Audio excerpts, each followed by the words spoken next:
Les habitants consternés expriment leur ras-le-bol et appellent les autorités à intervenir pour rassurer un meilleur logement. André Sémian, Ahmed Badini et Marion Été. Voilà quelques jours que durent les tensions dans cette partie d'Adjamé village. Cette tension, due aux velléités de déguerpissement, s'est matérialisée ce jeudi 25 juillet. L'emprise située entre le carrefour de l'Indénié jusqu'au rond-point menant à la mairie d'Adjamé a croulé sous le poids des bulldozers aux grandes dames des populations qui habitent ce village depuis plusieurs décennies. Armel Louba est né ici. Elle dit y avoir fait toutes ses classes. Son lieu de commerce et son habitation sont réduits en gravats. Ses proches et elle vivent actuellement avec l'amertume dans l'âme. Ils nous ont surpris. Vers 6 heures, on a dit qu'ils ont déjà cassé les bordures. Mais on ne comprend pas, ils sont revenus pour casser.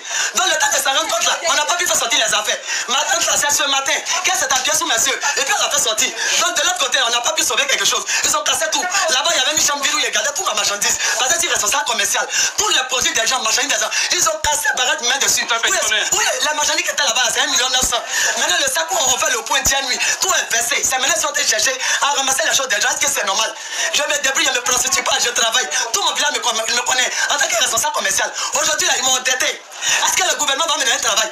Est-ce qu'ils vont rembourser le produit des gens? La libération des emprises d'une partie d'Adjamé village se fait dans le cadre de la seconde phase des travaux du 4e pont. À l'occasion d'une récente visite de terrain, le Premier ministre avait promis des discussions avec les populations pour atteindre cet objectif.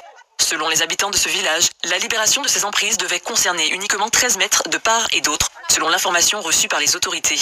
Contre toute attente, ces derniers ont été surpris de voir les démolitions au-delà de ce qui était prévu. Ils crient leur ras-le-bol. Tout s'effondre sur nous. On est obligé, pendant que les machines sont en train de travailler, ce Crimson s'introduit pour retirer les affaires. Quelle histoire? Il faut être humain. C'est quoi ça? C'est notre village. C'est notre village. Vous voulez qu'on aille où? Vous voulez qu'on aille où? Aucune sommation. Ils sont venus d'abord, les emprises, ils ont touché la maison. On a dit, mais les gens habitent dedans. C'est notre village, on est nés ici, on doit ici. Mais si vous voulez faire des questions, vous asseyez, on discute, ils étaient pour parler avec la chefferie. Et puis vous passez par derrière, vous faites autre chose. C'est quoi ça? Aujourd'hui, les habitants d'Adjamé village appellent les plus hautes autorités du pays à l'aide afin de se reloger.